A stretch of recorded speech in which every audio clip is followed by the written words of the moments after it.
One of the main reasons people tell me they don't want to leave a position outside of financial security is lack of clarity and confidence around what to do. This feeling can 100% be remedied if you are ready to do the work. There is no quick fix to finding a job or advancing in your career, but being strategic and doing the work will pay off. If you're ready to work, let's go. This is one episode in a 20-episode season designed to provide career foundations for experienced professionals. We are going to give you the tools to find clarity and confidence, help you with your resume, give you simple interview strategies, known job search strategies, negotiation tactics, and more, all with an experienced professional in mind.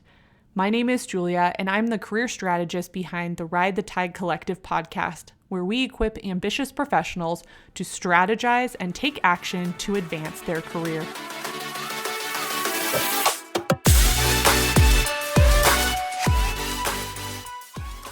Hi all, here we are again with our Recruiter Tips mini-series as part of Season 2. After all the foundational tips and advice I have given you through this season, I wanted to have a few episodes where we focus on tips from others, namely recruiters or talent acquisition professionals. If you want to learn more about the types of recruiters out there or listen to their job search tips, check out episode 16 of Season 2. I'll link it in the show notes. Our next episode will be their interview tips, so hit that subscribe button so you don't miss out. Let's dive right into a few tips from my friend Alice Liu, who is an in-house talent acquisition professional for Esri, a computer, software, and technology company. Her first piece of resume advice is this. If you're actively looking for a job, include a summary in your LinkedIn profile and your resume, especially if you are seeking a career change to a different field or your previous experience may not reflect your future aspirations. Try to highlight experiences, even volunteer, internship, or classes that are relevant to your new career direction. Resumes, like most of the hiring process, is subjective and about preference. I absolutely agree with Alice that you should be using your LinkedIn profile to articulate who you are and where you want your career to go. Putting a summary on your resume, that's a bit different. I actually don't normally recommend using a summary on a resume, but if I had a client applying to Esri and I knew they were connected to Alice, I would definitely tell them to include a summary because that's what she's looking for. This is why doing your research about a company's hiring process and their recruiter is highly suggested. Most recruiters, especially corporate recruiters like Alice, post tips and tricks all the time. Why?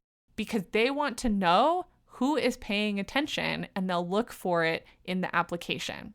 Having said that, I recently saw a LinkedIn article where a recruiter complained about too many candidates using a Google resume template and they were tired of seeing it. While I understand the recruiter was frustrated, not everyone can afford a resume review or a fancy template to use. It doesn't make sense to me why a recruiter would dismiss an application for this reason, but again, everyone has preferences. So what can we learn from this recruiter's bias? If you're going to use a template, it makes sense to make a few changes so it's not exactly the same as the original. If you apply to this particular company, don't use a Google resume template. I want to make sure to highlight the last part of Alice's advice, which is to make sure that the content on your resume is relevant to the position you are applying for. Even if the position title is something different or you are making a career shift, you need to alter the language and focus as much as possible to skills that make sense for the next role. These small changes when you write your resume help the recruiter and hiring manager understand your value even from a different type of position. Alice's other piece of resume advice is this. Don't just tell recruiters who you are professionally. Show them by including links to a website, portfolio, or professional blog that demonstrate your subject matter knowledge, expertise, and passion. In this day and age, I believe this type of information is overlooked. I love that Alice included this bit of advice because it shows that recruiters are looking at more than your resume. Especially for higher level roles, they want to know that you care about the work that you do. If you are listening to this and don't currently have any supporting content out in the world, start by writing a few articles for LinkedIn. You can include those links in your resume or cover letter, and they will show up on your LinkedIn profile. I have an episode on LinkedIn tips that I will link into the show notes if you want to learn more about this process. When I graduated from my grad program many moons ago, we created a free website that showcased our most impressive professional and academic work up to that point. This was a great addition to the applications I sent out and allowed the recruiters and hiring managers to get to know me better. Whether this is something you already do or not, it might be something to think about in addition to what you put on LinkedIn. For me, I was going through a career change, so it was helpful to show what I had done in my past work and then how that related to the work that I was going to do within higher ed. Our last bit of advice comes from Eric Mason, a healthcare recruiter in temporary staffing. Eric is someone who is definitely looking at resumes for most of his days, and here is his advice. Format and organization can go a long way. Typos and poor formatting are not the first impression you want to send. In terms of content, focus on accomplishments more than duties when possible. Data is important as well, as it gives context to your previous work environments. I cannot stress enough how many times I've heard similar advice from other recruiters and hiring managers. Format doesn't mean you need to use a template. Format means you need to make sure your content is easy to follow and read. I'll be releasing a resume guide soon that will walk you through all the ins and outs of writing a resume. If you're interested in learning more, sign up to receive emails at ridethetidecollective.com. Now, it should be obvious that typos would be a turnoff, but you would be surprised how many resumes get submitted with mistakes. Think about it this way. If a recruiter receives 250 applications and has to sort through them to find the best candidates, whose resumes do you think they will eliminate first? Minor mistakes are a sign that you don't pay attention to details and will likely get you put in the no pile.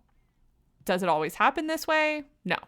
Some recruiters go through and read content regardless of formatting and mistakes, but not many. They don't have time. Unless you've been referred to a recruiter, it is not likely they will give your application a second look if it has errors. I also want to highlight that Eric suggests focusing on accomplishments instead of duties. A quick tip to help you determine if a statement reads like a duty is to ask yourself if it's something anyone else could write on their resume. A job description is written in a generic way so that it applies to many people. If your resume reads more like a job description, it's duty-focused instead of accomplishments-focused. Eric then goes on to add that data is important. This could be percentages, costs, numbers, results. This is the information that helps a recruiter determine if you can do the job and also sets you apart from those who put generic content on their resume. I want to again remind you that reading resumes is subjective. This is partially why recruiters use application tracking systems to weed through applications. They need to get down to a manageable number of applications to read. Having said that, each recruiter is looking for something different, either based on their own preferences, the organization's preferences, or the hiring manager's preferences. How do you know what to do? Connect with as many people as you can to figure out what the company is looking for in that position.